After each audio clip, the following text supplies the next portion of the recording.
Fala galera, começando mais um episódio do quadro Hashtag Pergunte ao Maestro. Se você ainda não viu todos os episódios que a gente já postou, corre aqui na nossa playlist e faz uma maratona porque tá imperdível. Mas antes, assiste todo esse aqui, comenta, deixa sua pergunta pro maestro aqui no box de comentários, dá o seu like pra gente saber que você tá curtindo esse tipo de conteúdo e se inscreve no canal para não perder mais nenhum episódio, tá bom?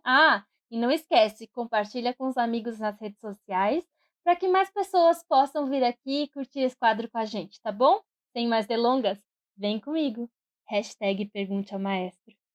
Maestro, eu gostaria de saber mais sobre a base da língua que abaixa no agudo e não deixa a voz sair. Eu estou tentando entender sua pergunta. Você quer dizer que a sua língua, a base dela, abaixa e não deixa a voz sair, né? É isso que eu acho que eu estou entendendo. Então, a língua, lá no fundo dela, o Garcia já dizia isso em 1800, que quando você abaixa a laringe puxa o fundo da língua para baixo, e isso faz com que até haja um vínculo lá atrás da língua. Uma espécie de sulco lá atrás. Ele já dizia isso em 1800. Ele tem razão. O que eu aconselho para os meus alunos? A língua é um músculo muito poderoso, um dos que mais gera tensão na voz e um músculo extremamente grande para o nosso aparato. Ele é muito grande. Isso que você está vendo aqui não é toda a língua. Então, a parte que está conectada, está tudo conectado, né, com a laringe. Quando eu abaixo a base da língua, quando eu empurro ela para trás, eu meio que tampo um pouco a faringe e pressiono a laringe. E isso realmente gera muita tensão. A pessoa não tem vibrato, o agudo é difícil, a voz não sai, a sensação é de retido, aquela a gente chama de voz de cocô assim, fica um pouquinho presinha. Ou ela pode vir com um timbre modificado, ela pode vir. Então, o que eu aconselho para os meus alunos? Ponha a ponta da língua no dente de baixo e cante sempre com a língua assim. Porque, primeiro estude com ela alta, só para você alongar enquanto você abaixa a laringe. Abaixe a laringe com a língua alta. Que aí você vai... O que você está fazendo com essa massa dessa língua aqui? Diluindo essa massa. Então você está diluindo a língua e aí ela não fica aquele trombolho, aquele hambúrguer dentro da boca. Fica assim, né? Então, eu quero que ela... Aí eu vou trabalhar a força da língua nessa posição. Depois que eu fizer isso, eu quero que você pense que a sua língua está sempre assim, molinha. Então ela faz esse arcozinho aqui na frente e ela está sempre assim. Observem cantores líricos famosos quando dá close, como são as línguas. Sempre assim. Os que têm a voz mais macia, a língua está sempre mole. Mole no sentido de não tensa, porque no fundo ela não tá tão mole. Ela tá em isometria. Eu não consigo levantar minha língua. Minha língua, ela fica sempre assim, pra baixo. Fono. Porque o professor de canto não vai dar exercício de língua. Primeiro que eu não vou ficar dando exercício de língua, ficar fazendo... Não vou na aula de canto. Na aula de canto eu vou fazer você cantar. Segundo que o fono sabe qual é o melhor exercício para aquela tensão de base de língua. Qual é o melhor exercício? O bom fono vai saber. Você vai gastar menos tempo, menos dinheiro, vai tudo mais rápido, certo? Então, experimente isso que eu te sugeri. Não funcionou, não conseguiu deixar a língua alta, fono, tá bom? Então, na minha aula, eu vejo com o aluno, consegue fazer isso? Consegue deixar a língua assim? Não consigo. Então não vamos tentar. Beleza, vamos fazer outra coisa, você vai para fono, tá? E aí vai para fono, e a fono, geralmente, se for a doutora Silvia que trabalha comigo, eu vou ligar para ela, falar, Silvia, eu sei que ele tem vários problemas aí, porque a fono, quando vai avaliar um aluno, ela vai avaliar tudo, ela vai avaliar fonte, ela vai avaliar tempo máximo de fonação, ela vai avaliar absolutamente tudo, né? Desvio de septo, se tem, se não tem, vai ver exame, vai ver tensão de lábio, vai ver tensão de tudo. Eu, geralmente, quando tem algum problema que está me atrapalhando seguir na aula, eu mando um WhatsApp e digo pro fono, você pode focar na língua para mim? O resto você corrige depois.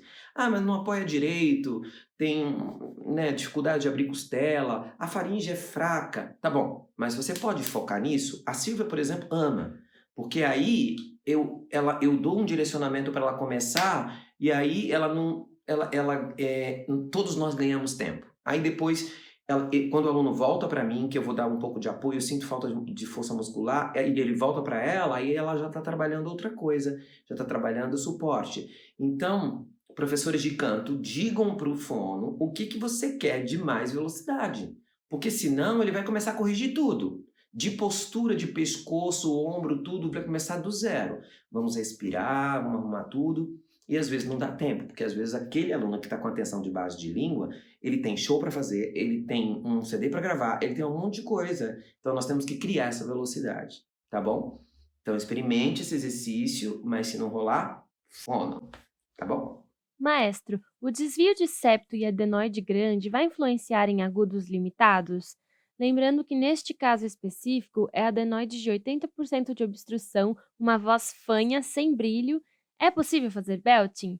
Pode criar uma pressão de ar supraglótica no belting? Você mesmo já respondeu. A voz é fanha, perde qualidade, isso não está normal, certo?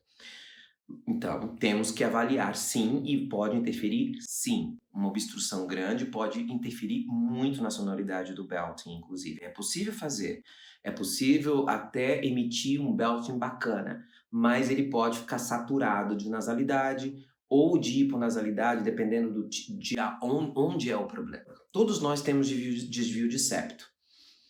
A maioria. O septo nunca é igual. O meu médico fala uma coisa, ele opera nariz, ele falou assim, eu nunca encontrei um nariz igual ao outro. Nunca. Nem parecido. É muito diferente, a estrutura é muito diferente. Então, eu tenho desvio de septo, mas nunca precisei operar, porque não é obstrutivo, não tem nada problemático. Eu sempre fujo de cirurgia, claro. A gente tem que pensar que não é, né, uma coisa que a gente quer fazer, mas a cirurgia de adenoide é uma cirurgia simples, que pode ajudar bastante. Conselho: avalie sempre além do médico de confiança, do seu professor ou da sua fono, avalie com outro médico se é necessário e avalie os três juntos também. Os três trabalhando juntos é sempre mais legal. Está interferindo muito, está interferindo pouco, está interferindo demais, né? Então eu tenho alunos, por exemplo, que tem muita obstrução, então tomei café, água, café. Vou continuar. Eu tenho alunos, por exemplo, que não respiram. Então, tem obstrução, respiram sempre pela boca, a voz está sempre de manhã cedo, sempre a garganta seca, sempre esquisita. Isso não é legal, né? A gente precisa ter uma respiração boa. Então, a gente não se preocupa só com a emissão e também como a gente respira, porque isso vai interferir. Pensa, se você vai fazer um gran respiro do Lamperti, que é esse respiro que guarda o perfume de uma flor dentro da sua faringe, tá? Aí você vai fazer com obstrução, vai sair esse som, porque não tem como a pessoa fazer isso. Então, é importante, sim, avaliar com esses três profissionais, tá? Então, tenha sempre também segundas opiniões, porque eu acho que é sempre melhor ter mais opiniões quando a gente vai tratar de um procedimento que vai invadir o nosso corpo, certo? É isso. Eu canto principalmente heavy metal e utilizo a técnica de belting. Meu professor é maravilhoso e já foi aluno do senhor. As técnicas me servem muito e foram um salto enorme no meu nível, mas sofro com um problema muito grande de cansaço. Há músicas que após o primeiro refrão eu já não aguento mais. Como lidar com músicas que estão lá em cima o tempo inteiro? E estilos com mais nuances, como soul e pop, eu não enfrento problemas, mas no metal, principalmente melódico, não consigo me manter bem. É difícil mesmo. Sabe o que acontece? Primeiro, gente, vocês estão usando muito senhor. Tira esse senhor daí. Eu sei que eu completei 50 anos agora. Tira esse senhor daí, pelo amor de Deus, que eu me sinto jovem, pelo amor de Deus, tá? Pode me chamar de maestro, mas pode me chamar de você, tá bom? A gente pensa, um cantor de metal, seja melódico, por exemplo, que vai para a borda tênue, teoricamente não teria fadiga, né? Tá tênue, tá tranquilo. Acontece que no final da borda tênue, se ficar insistindo, como você tá falando, então, todo tempo lá em cima, todo tempo lá em cima, todo tempo lá em cima, cansa mesmo. Então, você disse que não tem problema no pop, significa que o seu belting tá bem. Você tá conseguindo subir de cover belting, tá fazendo high belting legal. Passa para health belting muito cedo, tá tudo bem. Quando chega no final do health belting, aí começa a ter problema de fadiga. 3 conselhos. Se você tem má invox, pegue uma invox e cante um repertório que você sente fadiga com uma invox. Aí você vai dizer, nossa, mas eu vou diminuir o health belting. Vai, você consegue diminuir. Você vai perceber que você vai diminuir bastante e aí você vai aprender a controlar essa pressão, tá?